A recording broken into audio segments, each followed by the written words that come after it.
오늘 말씀 제목은 한번 같이 따라하겠습니다. 내 속사람으로는 하나님의 법을 즐거워하되. 연일 계속되는 폭염으로 인해 정말 쉽지 않은 하루하루를 우리가 살고 있습니다.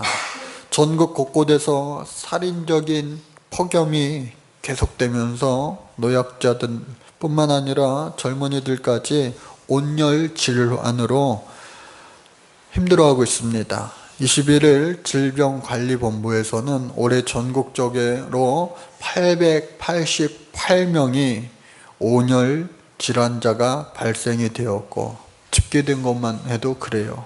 그리고 이 중에서 무려 9명이 생명을 잃었다라고 하는 집계가 되었습니다.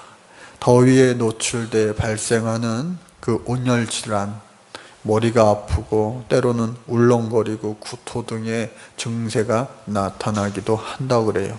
며칠 전에 저도 조금 무리를 했더니 막 어지럽더라고요. 눈이 막 아프더라고요. 빠질 것처럼.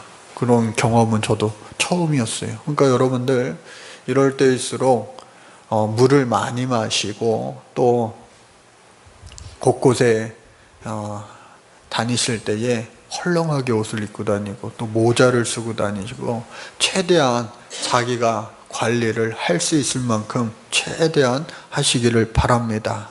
특별히 에어컨, 집에 에어컨이 있어도 잘 못 틀잖아요. 틀었다가 금방 끄기도 하고, 잠잘 때서부터 아침에 일어날 때까지 켜놓고 한 달, 7월, 8월 계속 살면 좋겠지만, 야, 전기세 많이 나올까봐 그러지도 못하고, 예약 시간 막 맞춰놓고 또 더워가지고 또 막 키기도 하고. 남 얘기가 아니고 우리들 얘기인데, 근데 여러분, 제가 얼마 전에요 꿀팁을 들었어요. 꿀팁. 애들 말로. 목사님 이렇게 한번 해봐요. 어느 권사님이 이 쿨 매트 방석을 저한테 선물해 주시기도 했는데, 그거 이렇게 꽝꽝 얼려가지고 하니까요, 시원해요. 근데 1시간 이상을 못 가더라고요. 스카프도 마찬가지고. 그래서 이 밤에 참 힘들었는데, 낮에도 마찬가지지만, 꿀팁이 뭐냐, 이 가정마다 페트병 다 있을 거예요. 페트병. 음료수병이 됐든 아니면 요즘 생수병, 물병이 됐든지 간에 그거를요, 물을 아구까지 채운 다음에 하루 이틀 냉동실에다가 얼리는 거예요. 꽝꽝 얼려요. 꽝꽝 얼리면 이 얼음이요, 이 투명색 얼음이 아니라 하얀색 얼음으로 바뀝니다. 그리고 가만 봐도 막 이 냉기가 막 나타나고, 그 정도로 꽝꽝 얼린 다음에 그것을 어떻게 해요? 수건으로 한번 감쌉니다. 그리고 잠잘 때 옛날에 죽부인 있잖아요. 이렇게 안고 자는 죽부인처럼 그거를 1인당 하나씩만, 충분해요. 1인당 하나씩만 이렇게 안고 주무셔 보세요. 그러니까요, 제가 임상 실험을 해봤어요. 지난 한 주간 동안 제가 처음 그 얘기를 듣고, 야, 그건 너무 좀 없어 보인다, 그런 느낌도 받았는데, 그걸 한번 해봤어요. 너무 더우니까. 그래서 그거를 일주일 동안 이렇게 했더니, 이야, 이거 없으면 또 못 자요, 이제. 그거를 해보니까요, 효과가 만점이더라고요. 그리고, 이게 물이 나와가지고 막 바닥이 젖진 않을까 생각되지만, 막상 해보면요, 그렇게 젖지도 않아요. 그냥 괜찮아요. 그리고 물이 다음날 아침에 눈 뜰 때까지 이 얼음이 다 녹지 않고 어느 정도 살아있으니까 이게 시원한 거예요. 시원한 거예요. 그래서 오늘 아침에 제가 일어나가지고, 저는 일어나면서 아들이 자고 있으니까 제가 그거 하나 아들한테 더 줬어요. 2개. 양쪽에다 2개. 한 식구에 하나씩만 이렇게 해도요, 여러분, 시원하게 열대야를 날려 버릴 수가 있습니다. 그래서 여러분들 한번 해보시고요. 그런데 오늘 말씀 본문에 보니까 환경이 사람을 이렇게 힘들게 하고, 오늘 특별히 이 아침에 여러분 승리하신 줄로 믿습니다. 예배 승리한 거예요. 예배 승리함으로 말미암아 이번 한 주간도 세상에서 여러분들 승리하시기를 주의 이름으로 축복합니다. 그런데 오늘 말씀 보니까 어떻게 시작되느냐? 재미난 비유로 시작이 됩니다. 어느 한 여인이요 결혼을 했어요. 그래서 결혼을 했는데 그 결혼 생활이 참 쉽지 않잖아요. 결혼은 행복한 것 같아요. 좋은 것 같아요. 그런데 어떻게 해요? 뒤에 플러스 생활이 붙으면요, 이거는 말 그대로 생활이 되는 거예요. 예, 현실과 이상의 차이는 항상 다르기 마련입니다. 애들 데리고 어디 나가서 좋게 재미나게 시간 보내고 오려고 그러면요, 나가는 것부터가 전쟁이에요. 그리고 나갔을 때에 집에나 있을 걸 하는 그런 경우가 참 많이 있어요. 그럼에도 불구하고 또 나가게 되는 거 뭐예요? 아이들을 사랑하니까. 우리 주님도 저와 여러분을 향하여 바로 그 마음, 사랑하는 마음, 한 번 사랑하실 때 어떻게 해요? 끝까지 사랑하시는 그 마음 때문에 저와 여러분들을요, 자녀로 계속해서 인정해 주시는 거예요. 예? 옛날 아버지들 뭐라고 그럽니까? 말 안 들으면 호적에서 팥 버린다고 그러잖아요. 그러나 우리 하나님께서는 저와 여러분들 어떻게 해요? 끝까지 사랑하시는 거예요. 무슨 일을 해도, 무슨 잘못을 해도 끝까지 사랑하시는 하나님. 할렐루야. 그래서 그 하나님 때문에 우리가 하나님의 아들로, 딸들로 살아가게 되는 거예요. 근데 한 번 결혼한 이 여인이 다른 남자를 만나기 위해서는 법적으로, 합법적으로 그럴 수 있는 방법이 율법에는 뭐예요? 남편이 죽었을 때에. 그래서 남편이 죽은 다음에는 다른 남자를 만나도 아무런 문제가 되지 않는다. 그러나 이것은요, 비유로 사도 바울이 이야기한 거예요.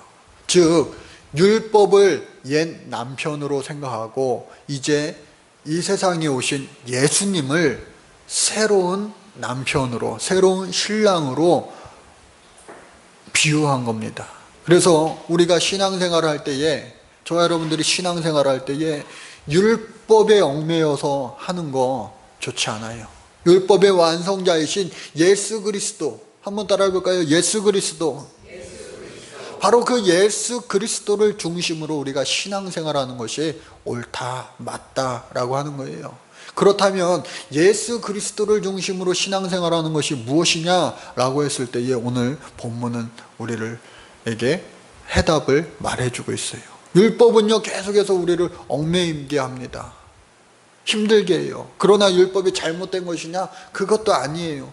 율법으로 말미암아 우리가 죄를 깨닫게 되는 거예요. 그러나 그 깨닫게 됨에도 불구하고 어떻게 해요? 여전히 우리는 죄에 노출이 되어 있기 때문에, 죄의 DNA, 아담으로부터 시작한 그 죄의 DNA가 우리의 몸속에 있기 때문에 태어나면서부터 어떻게 해요? 죄덩어리로 우리가 태어나는 거예요. 그런데 예수 그리스도를 우리가 영접함으로 말미암아 내 안에 누가요? 예수 그리스도가 임재하심으로 말미암아 내 죄가 사함받고 그 죄를 이길 수 있는 능력을 우리는 얻게 되었다라고 하는 겁니다. 그래서 이 기독교, 특별히 이 개신교 신학에서 이야기할 때에 한 번 예수님 영접하면 구원에 이르게 된다라고 하는 것이 정설이에요. 그러나 우리 감리교에서는 뿐만 아니라 사람도 노력해야지. 하나님이 구원을 선물로 주셨어요. 믿음으로 말미암아, 하나님을 믿음으로, 예수 그리스도를 믿음으로 말미암아 구원이라고 하는 선물을 우리에게 주셨는데, 선물은요, 한 번 주면 다시 빼앗아요, 안 빼앗아요? 예? 치사하죠. 한 번 줬다가 뺏었으면. 예? 그렇지 않아요? 한 번 준 건 선물을요, 다시 빼앗지 아니에요. 그러나 그 선물을요, 하나님이 빼앗진 않지만 원수마귀들이 그 선물을 가로채 가려고 하는 거예요. 그러니까 우리가 믿는 예수님, 정말로 그 믿음 주신 그 하나님, 그 믿음을요, 우리가 잘 빼앗기지 않기 위하여 우리 스스로도 노력해야 된다. 사도 바울은 이를 위하여 얼마나 많이 노력했는지 몰라요.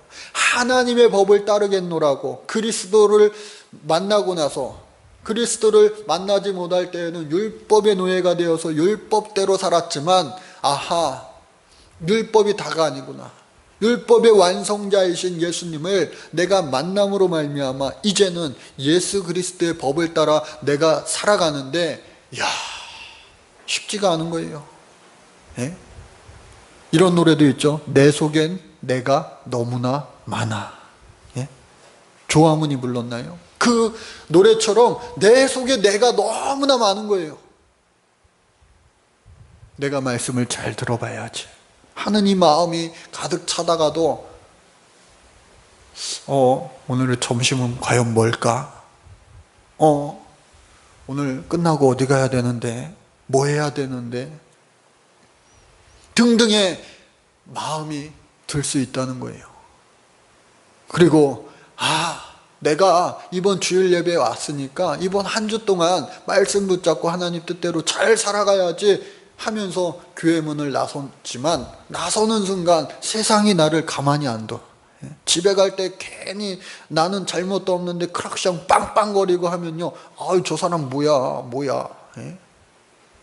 막 나는 천천히 가는데 막 끼어들기 하고, 나는 신호 지켜서 가는데 뒤에서 빵빵거리고 헤드라이트 올리고 그러면 막 화가 나는 거예요.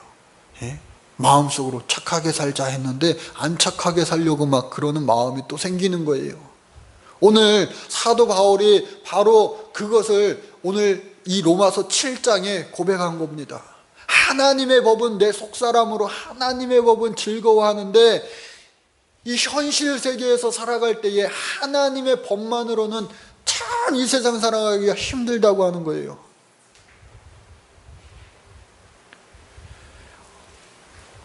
미국의 힐송 처치를 개척한 목사님 칼 렌츠라고 하는 목사님이 있어요. 이 겉모습이요, 목사님처럼 우리가 생각하는 일반적인 목사님처럼 하고 다니질 않아요. 그냥 청년처럼 이렇게 하고 다녀요. 미국 교회 목사님이 다 이런 건 아니에요. 양복 입은 목사님들이 더 많아요. 그런데 말씀을 전할 때에도 이와 같이 그냥 편안하게 전해요. 그리고 평상시 복장도 저렇습니다.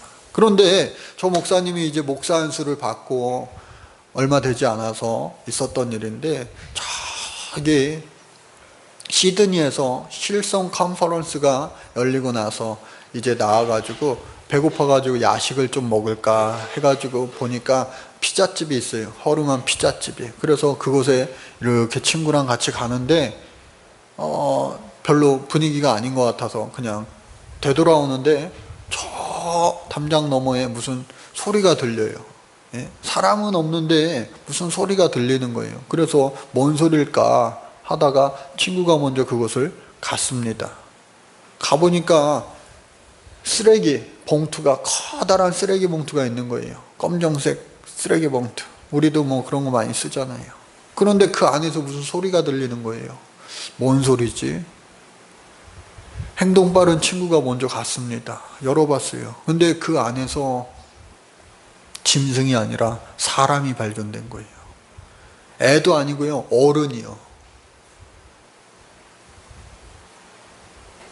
쓰레기 봉투에 사람이 있을 거라고는 전혀 예측하지 못하잖아요. 상상하지 못하잖아요. 그런데 그 주위에는 이미 마약용 이 주사기가 널브러져 있는 거예요. 추측이 되시죠? 그러나 그 목사님과 친구는 그저 그 상황, 어떻게 여기 들어가게 됐냐고 묻지 않고 따지지 않고, 어떻게 해요? 우리가 당신을 도와드려도 되겠습니까? 물었어요. 그랬는데 그 쓰레기 봉투 안에 있는 사람이 목사님을 바라보면서 네, 고마워요. 도와주세요. 그렇게 대답하더라는 거예요. 그 눈맞춤, 그 눈동자를 이 목사님은 평생 잊을 수가 없대요. 그리고 목사 된 지 얼마 안 돼서 또 있었던 일인데, 목사 되기 전에 친한 친구가 있었는데 잘못으로 인해 교도소에 들어간 거예요. 우리나라도 이 교도소 교정선교하는 목사님들이 있습니다. 그래서 일반인들이 면회를 하는 것 외에 성직자들이 따로 면회하는 시간이 미국에는 잘 돼 있나 봐요. 그래서 그 친구를 면회하기 위하여 이 목회자, 성직자가 면회할 수 있는 시간에 갔어요. 근데 복장이 저런 복장이에요. 그러니까 저는 어디 가도요, 요즘에 목사님이세요? 네. 제가 써 있습니까, 얼굴에? 그런데 저한테는 목사님이세요? 그런 말 참 많이 듣는데, 근데 이 목사님은요, 저렇게 가니까 이 안내 직원이, 교도소 안내 직원이, 아유, 당신 목사 같지 않은데요, 안 됩니다, 딱 거절했어요. 그래서 아니라고, 내 지갑에 여기 목사 자격증 있지 않냐 보여주니까 딱 보더니 이거 하룻밤이면은 다 위조해서 만들 수 있는 거라고 빠꾸를 당했어요. 다음날 무거운 액자 신학교 졸업증을 가지고 왔습니다. 이것 보라고, 나 신학교 졸업생 맞다고 그랬더니 딱 보더니 또다시 빠꾸를 줬어요. 당신이 무슨 목사냐고, 가짜 목사 흉내 내지 말라고, 가르치라고. 너무 화가 나서 그러면은 어떻게 할까 하다가 친구 중에 경찰이 있던 거예요. 경찰서에서 근무하는 경찰 친구가 있어서, 야, 나 이런 일을 겪었는데 어떡하냐 그랬더니 그 경찰이, 야, 내가 그 직원이라도 너는 안 들여보낸다 하면서 그 친구가 대신 같이 교도소에 가줬어요. 경찰인 친구가 신원보증을 해주고 이 친구 목사 맞다고 그러니까 드디어 이제 면회가 된 거예요.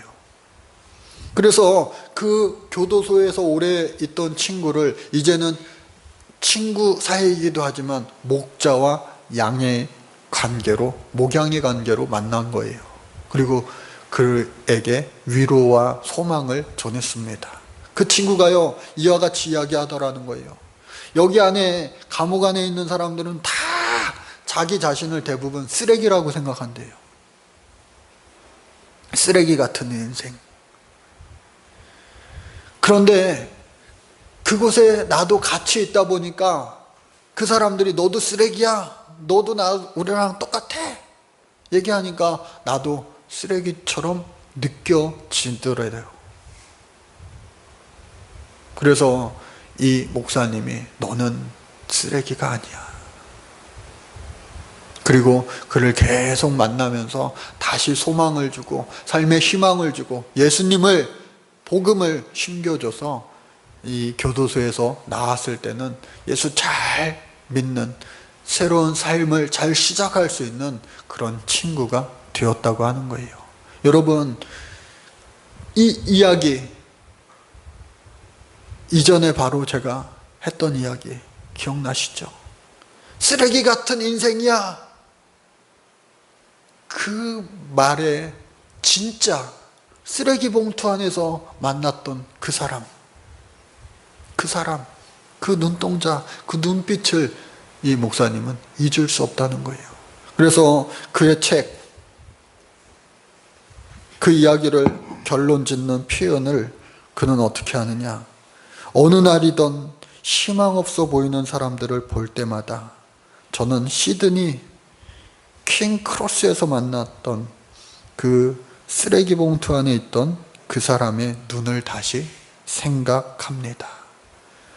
여러분, 그 주사 맞고 마약했던 사람 도와드릴까요? 네, 도와주세요. 그 사람이라고 이거 해야지, 하고 싶어, 그런 마음만 있었겠냐고요. 이제는 안 해야지. 이제는 안 해야지. 여러분, 이 환각이 깨어나고 나서 자신이 지금 있는 곳이 쓰레기 봉투 안에 있는 자신의 모습을 발견하고 얼마나 큰 자괴감이, 좌절감이 들었겠어요. 내가 안 해야지. 내가 이거는 이제 안 좋은 거니까 안 해야지. 내가 이걸 하면은 항상 후회하니까 이거 안 해야지. 하는 것들이 우리 인생에, 여러분들의 인생에 혹시 몇 가지가 있습니까? 안 해야지 하면서도 이 마약 중독자는 어느샌가 또 하고 있는, 그리고 또 하고 난 후에 그 상실감, 좌절감을 맛보며 자기 자신의 초라한 모습을 발견하는 것. 다음부터는 안 그래야지 하면서도 어느 순간 또 그 일을 하고 난 후에 나의 모습을 발견하는 거예요. 이것이 바로 중독의 놀라운 그 심각성 아니겠어요? 오늘 말씀은요, 내 안에 하나님의 법, 그래 내가 하나님 뜻대로 잘 살아가야지, 하나님의 형상을 따라 지음받은 난데 나도 하나님처럼 멋지게 이 세상 하나님의 영광을 위하여, 또 가족을 위하여, 이웃을 위하여 정말 몸부리치면서 살아야지 하는 이 거룩한 마음이 우리 안에 있단 말이에요. 그런데 또 하나의 우리의 마음 뭐예요? 에휴, 나만 그런다고 세상이 바뀌어? 다른 사람들도 다 마찬가지야. 에휴 하면서 어느샌가 어떻게 해요? 죄의 법 아래 나는 여전히 또 헤매고 있다고 하는 거예요. 사도 바울은 그와 같은 자신의 모습을 이와 같이 고백합니다. 오호라, 나는 곤고한 사람이로다. 하나님 뜻대로 내가 살려고 노력하고 몸부림치지만 여전히 죄의 노예, 죄의 유혹에 계속해서 때로는 넘어지고, 때로는 넘어져서 허둥대며 일어나지 못하는 내 자신을 발견할 때에, 그럼에도 불구하고 여전히 우리를 사랑하시는 그 주님, 그 주님의 음성을 여러분들 들을 수 있기를, 그리고 주님의 그 손길을 만질 수 있기를, 그리고 여전히 우리를 안아주시기 위하여 양팔 벌리고 계시는 그 주님, 그 주님 앞에 안길 수 있는 저와 여러분들 될 수 있기를 주의 이름으로 간절히 축복합니다. 여러분, 이 개신교의 신학에서는요, 한 번 구원받았으면 그 구원이 유지된다 라고 하는 학설이 있고요. 또 하나는 뭐냐, 한 번 구원받았더라도 우리가 하나님께 계속해서 붙들려 있어야지 그 구원이 유지가 되는 것이지, 한 번 성령 체험하고 예수님의 첫사랑을 경험하고 나는 구원받았으니 이제는 내 뜻대로 룰루랄라 하나님 없이도 나는 구원받았으니 괜찮다 라고 한다면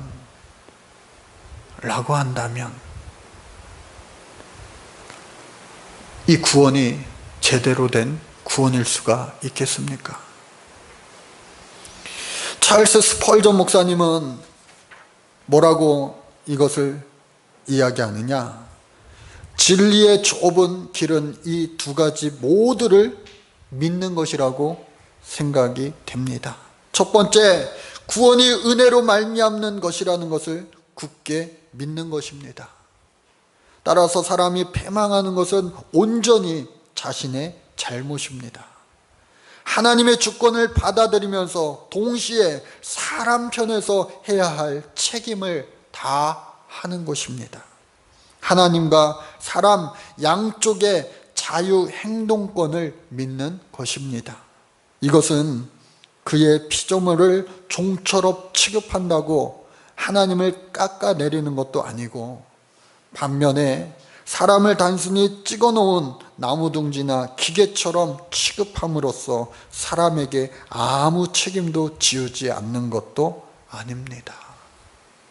이 말은 무슨 말입니까? 우리가요, 주 뜻대로 살려고 고백하고 다짐하잖아요. 그런데 우리가 주님 다시 만날 때까지, 앞으로 우리 지금 이 순간 이후에 주님 앞에서 단 한 번의 죄도 안 지을 사람이 어디 있겠어요? 나는 죄 안 짓고 살래요. 아무리 다짐을 해도 크고 작은 죄에 우리는 여전히 넘어질 수 있다고요. 그럼에도 불구하고 안 넘어져야지. 나는 넘어질 수밖에 없는 연약한 존재지만 성령 하나님 의지하여서 나는 안 넘어져야지 노력하는 이 모습을 하나님은요 어여삐 여겨 주신다라고 하는 사실이에요. 아유 어차피 넘어질 거 마음 편히 넘어지자, 예? 그거 아니라는 거예요.